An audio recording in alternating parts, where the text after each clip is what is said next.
Dear Lauren, my husband was having an affair with a colleague whom I was friendly with previously.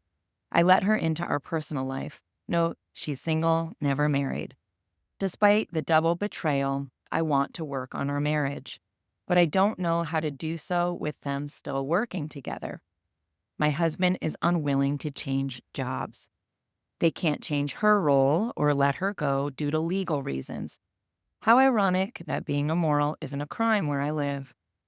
My question is, do affairs where both parties remain in working closely together ever truly end?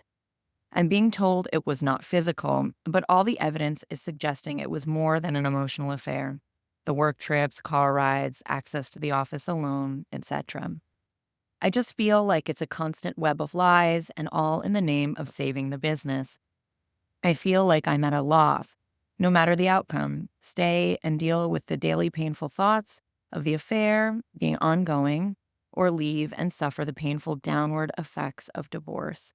Sincerely, a shattered wife. So today, as I am every other week, I'm with Michelle Leon, one of our expert infidelity coaches here at Lauren LaRusso Coaching. And together we're going to tackle a shattered wife's letter. I chose this letter because it's such a common situation where an affair begins at work, it's discovered, and then for whatever reason, the people who were in the affair have to continue working together. So that makes recovery and healing additionally complex and difficult.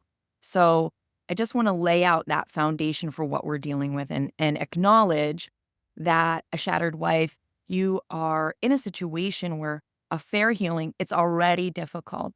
But when your husband's working with the person with whom he had an affair, you're definitely fighting an even more uphill battle. So a couple of questions that I have off the bat are, I would want to know, exactly why he doesn't want to change jobs. What are his exact reasons? Because while it may be very inconvenient for him, living with an affair is very inconvenient for you and for your marriage. And so it's not fair when the person who had the affair at work resists any kind of change that would lead to their own discomfort or effort in the area in which they actually put in jeopardy.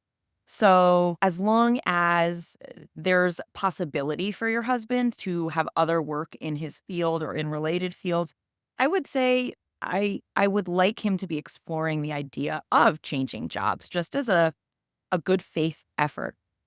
Even if he's going through applying and looking and trying to.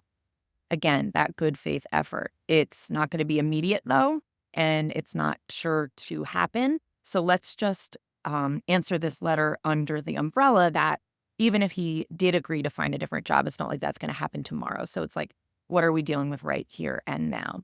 You also say that aspects of them working together led to your believing that the affair was more than just emotional. In the office alone, car rides, work trips, whatever.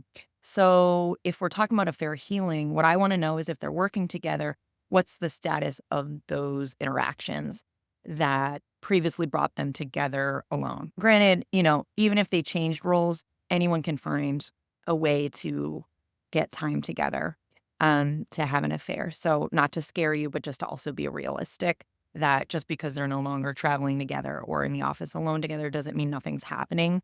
But again, I would want to know what the status of those work roles are right now. I'm going to pause there. And Michelle, I'd love to get your thoughts right now. Yeah, I thanks so much for choosing this letter because this comes up for us in session so frequently. Your husband must understand the level of accountability and openness that's necessary for you to feel safe enough to rebuild your connection.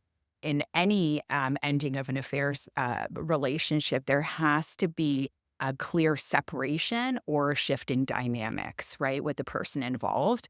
And if your husband's unwilling to make these adjustments or address your concerns, that's for further conversation. Even when it comes to the boundaries, they do become very difficult. I think of no personal interactions anymore. Like, no, how's your weekend? It also has to be very transactional and business. Like, there, whatever your boundaries are going to look like, what those conversations are going to look like, understand that they are challenging to have. And so, thinking about what your own boundary is and what your expectations are for reconciliation here is so important. And also, I'm thinking kind of further down the road, is it sustainable, right? Is it sustainable in this marriage? What's being asked for, what he's either willing or able to do, because the onus does fall on him primarily in this situation, right? Thanks, Michelle. Completely agree. That lays the groundwork for what I want to share next. And I'd love to hear your thoughts on this. But Sure. after an affair, safety needs to be established in the couple. And so, for an affair that began at work, safety can't be established fully because Yeah. they're going back to work. And so, there's this element to which you will feel you cannot control, which is true of anything in life. We cannot ever control our spouse or anything else. That being said, in an ideal scenario, as Michelle, you just said, the person who had the affair is making every good faith effort to take the reins on healing, rebuilding of trust, transparency. And what I'm picking up from this letter, as is the case with so many betrayed spouses, is that it's becoming about them continuing to work together. But my guess is that there's more that is lacking from the betrayed spouse's sense of what her unfaithful spouse is giving her and putting on the line for their marriage than just the work environment. So, is them continuing to work together becoming a scapegoat for other things that you need to see, feel, and experience in your marriage to feel that you are 100% being chosen into again with 100% goodwill heading in that direction? What I want you to do, shattered wife, is sit down and say, what else isn't happening that I would need for affair healing? And if there's anything else, why are those things not being done? So, what I would want is for everything else to be done that could possibly be addressed and provided by your unfaithful spouse in the absence of the ability to change jobs. You literally need to be checking all of those boxes, or else you're just gaslighting yourself that it's really just the job that's in the way here, when really maybe there's other things that really need to be shown and demonstrated. Again, words are not as powerful as actions. What is your unfaithful spouse doing? I'll just add that it sounds to me like you feel that your husband and the affair partner are protecting the affair over your husband protecting the marriage. So I just want to put a pin in that thought. Michelle, any other thoughts?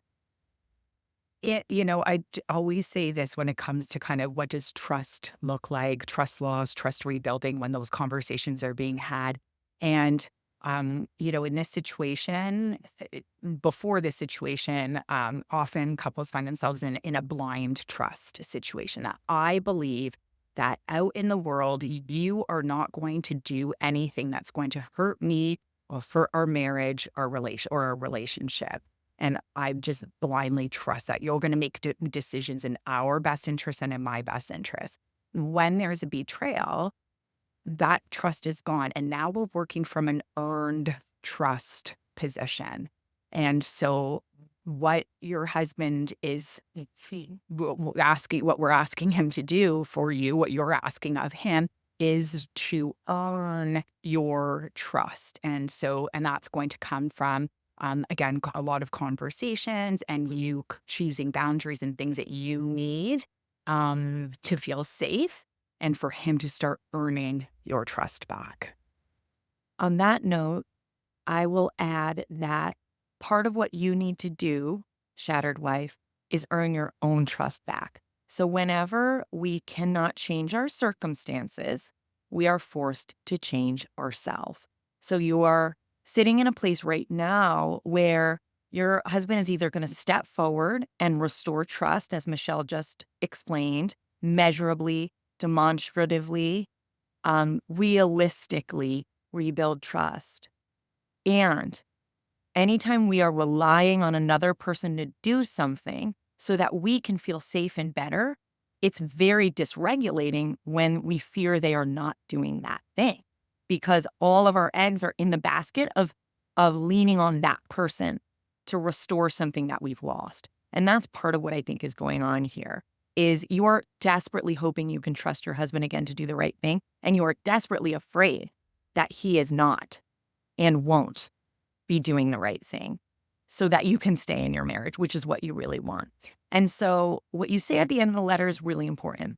You say that I'm dealing with the daily painful thoughts of whether the affair is ongoing or I leave and suffer the painful downward effects of divorce, the double bind of a betrayed spouse. But let me tell you this, that sentence hints to me that you have self-trust to work on here because your options are, okay, plan A is that I want to trust my husband again, but in the absence of him leaving that job, I really don't have the assurance that I can.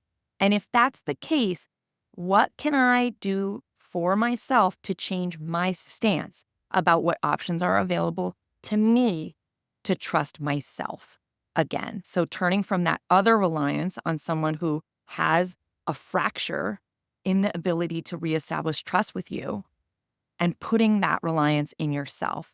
And that may mean that instead of seeing divorce as a painful downward effect, where can we reorient so that maybe you come up with some silent promises to yourself? If I see any sign that he's being unfaithful, that I have a reason not to trust, that there's anything that's going on that's reminiscent of the affair, I'm going to do one of these three things to take care of myself.